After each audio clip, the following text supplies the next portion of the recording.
메리 크리스마스. 예, 만나서 반갑습니다. 코로나19라 참 삶 가운데 여러 가지 부분들이 그냥 지나가게 되는 것 같습니다. 하지만 그리스도인들에게 지나가지 말아야 할 것이 하나가 있습니다. 그것은 바로 성탄절입니다. 지금은 대림절이죠. 대림절 우리가 어떻게 보내야 할까요? 2000년 전에 우리를 구원하시기 위해 이 땅에 내려오신 예수 그리스도께 대한 감사를 더욱더 기억하며 또 앞으로 이 땅에 내려오실, 다시 오셔서 완전한 하나님의 나라를 이루실 예수 그리스도를 준비하며 기다리는 마음으로 이번 대림절을 보내시길 간절히 바랍니다. 혹시 잊지 못할 부흥회나 사경회가 혹시 있으십니까? 잊지 못할 수련회가 있으십니까? 혹시 작년 이브 수련회 맞나요? 혹시 말씀으로 뜨거웠던 기억이 있으십니까? 부디 소망합니다. 말씀으로 뜨거웠던 그 부분이 기억으로 멈추는 것이 아니라 현재 우리의 모습이 되길 바랍니다. 그리고 앞으로 내일의 우리의 모습, 모레의 우리의 모습이 되길 바랍니다. 바벨론 포로 생활에서 귀환한 이스라엘 공동체에 중요한 문제가 하나 생겼습니다. 어떠한 문제인가? 바로 누가 하나님의 참된 백성인가? 이 문제입니다. 그 이유는 무엇이냐? 이들이 바벨론에서 포로를 지내다가 다시 이스라엘 땅으로 돌아왔습니다. 그런데 그 땅에서도 이미 거주하고 있던 사람들이 있었는데 대부분 이방인들이었습니다. 근데 그들조차 이렇게 말하는 것입니다. 우리도 하나님을 믿어. 그러자 누가 하나님의 백성이냐, 이 정체성에 대해 그 당시 바벨론 포로를 귀환할 때의 리더였던 에스라와 느헤미야가 두 가지 중요한 기준을 제시합니다. 이 두 가지 모습이 나타날 때 비로소 하나님의 진정한 백성이라는 것입니다. 그 두 가지가 무엇이냐? 첫 번째는요, 예배입니다. 한번 저를 따라해 볼까요? 예배입니다. 첫 번째 하나님의 백성의 중요한 기준의 하나는요, 예배입니다. 예배 드리는 이들이 진정으로 하나님의 백성이라는 것입니다. 바벨론에서 이 이스라엘로 돌아온 이스라엘 사람들이 가장 먼저 한 행동이 무엇인지 혹시 아시나요? 집을 짓는 것이 아니었습니다. 음식 걱정에 이제 농사를 시작해야지, 이런 것을 한 것이 아니었습니다. 그들이 맨 처음 했던 일은요, 성벽과 성전을 지으는 일이었습니다. 그렇다면 우리가 함께 한번 생각해 볼까요? 왜 이들은 가장 먼저 성전을 짓는 일에, 성벽을 짓는 일에 진행을 했을까요? 그 이유는 하나입니다. 먹는 것보다, 사는 것보다 중요한 것이 바로 예배였기 때문입니다. 두 번째 하나님의 백성의 기준은요, 순수 혈통입니다. 이스라엘 백성들이 포로에서 돌아와 한동안 지내다 보니 그곳에 머물던 이방인들과 돌아온 이스라엘 사람들이 결혼해서 가정을 이루는 일이 흔한 일이 돼버렸습니다. 원래 거주하고 있던 이방인들과 포로에서 돌아온 이스라엘 사람들이 결혼을 하게 되니 이 사람들의 문화와 이방인들의 문화가 하나로 뒤섞이게 됩니다. 그러다 보니 심지어 이방인들이 섬기던 우상들과 이스라엘이 섬기던 하나님과 동등한 위치에서 함께 섬기는 일이 일어나게 됩니다. 그러다 보니 이제 이스라엘 백성들이 하나님의 거룩한 백성으로 선택된 그 백성임에도 불구하고 그 모습을 점점 잃어가게 됩니다. 하나님의 백성으로서의 이 정체성이 점점 흔들리고 있게 되는 것입니다. 그렇다면 어떻게 흔들리는 이 정체성을 다시 되찾으며 붙잡을 수 있을까요? 오늘 본문을 보면요, 그 방법을 알 수 있습니다. 이스라엘 백성들은요, 성벽을 재건하고 이제 함께 모여 날팔절을 지키기로 합니다. 수문 앞 광장에 모여 새벽부터 정오까지 하루의 4분의 1, 즉 6시간 동안 이들은 율법을 듣게 됩니다. 오늘날로 본다면요, 6시간 동안 말씀을 듣는, 그리고 말씀을 향해 다짐하는 부흥의 사경회를 한 것입니다. 이들은 말씀을 들을 때요, 대충 듣지 않았습니다. 에스라가 율법책을 펼 때마다 백성들은 일어서서 그 말씀을 들었습니다. 왜 일어나서 그 말씀을 들었을까요? 그 말씀이 하나님의 말씀이기 때문에 앉아서 들을 수 있을 수가 없었던 것입니다. 이들은 일어서는 것에 멈추지 않았습니다. 율법, 하나님의 말씀을 들을 때마다 그 말씀을 전해주신 하나님을 경배하며 송축하며 그 말씀을 들었습니다. 여기에서 멈추지 않았습니다. 이들은 말씀을 들을 때마다 아멘하며 들었습니다. 저를 한번 따라해 볼까요? 아멘. 성도님들 혹시 아멘의 뜻을 아십니까? 이 아멘의 뜻은요, 그렇게 되기를 바랍니다, 이 뜻입니다.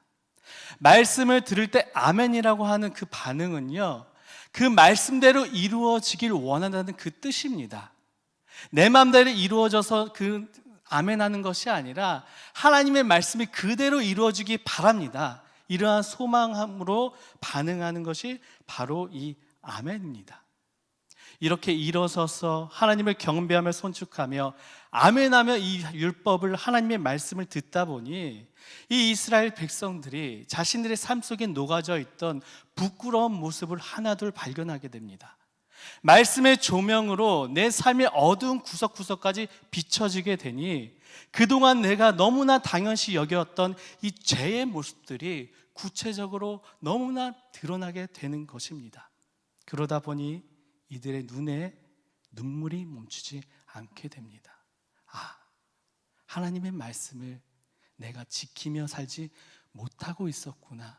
너무나 부끄러운 나의 모습에 눈물이 멈추지 않았던 것입니다. 그들을 향해 느헤미야는 이렇게 말합니다. 느헤미야 8장 10절 부분인데요, 그 하반절을 제가 읽겠습니다. 이날은 주의 성일이니 근심하지 말라. 여호와로 인하여 기뻐하는 것이 너희의 힘이니라. 다시 한번 읽겠습니다. 이날은 주의 성일이니 근심하지 말라. 여호와로 인하여 기뻐하는 것이 너희의 힘이니라.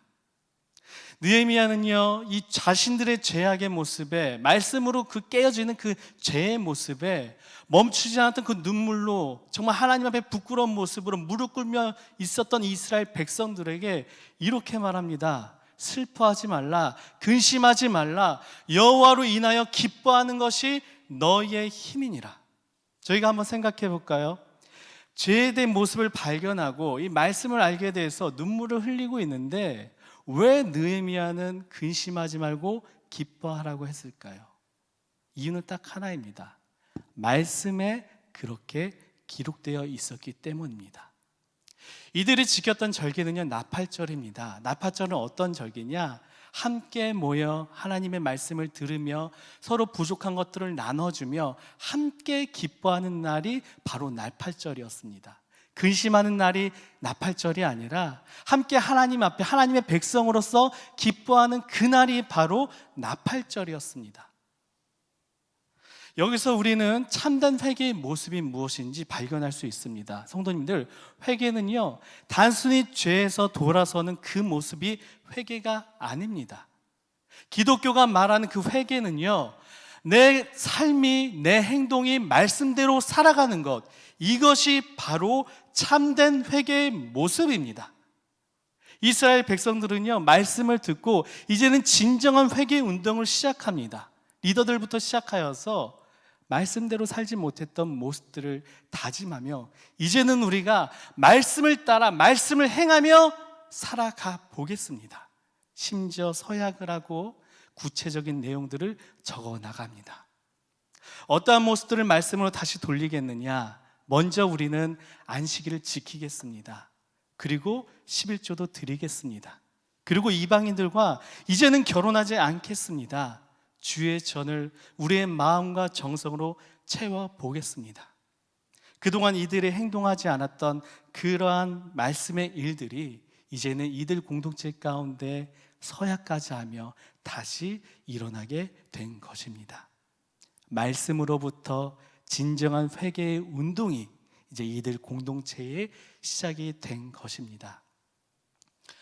스코틀랜드의 어느 작은 가에 하나의 나룻배가 있었습니다. 그 나룻배를 운영하던 이 사공은 한 남자였는데 항상 이 기쁨에 찬 모습으로 찬송가를 부르면서 이 배를 노졌다고 합니다. 어느 날 그 배에 한 부인이 딸과 함께 탔습니다. 부인이 배에 노를 젓고 있는 이 사공의 노를 유심히 쳐다보는데 두 개의 노에 글귀가 하나씩 적혀 있었습니다. 오른편 노에는 믿음이란 글귀가 적혀 있었고 반대편인 왼쪽의 노에는 행위라는 글귀가 적혀 있었습니다.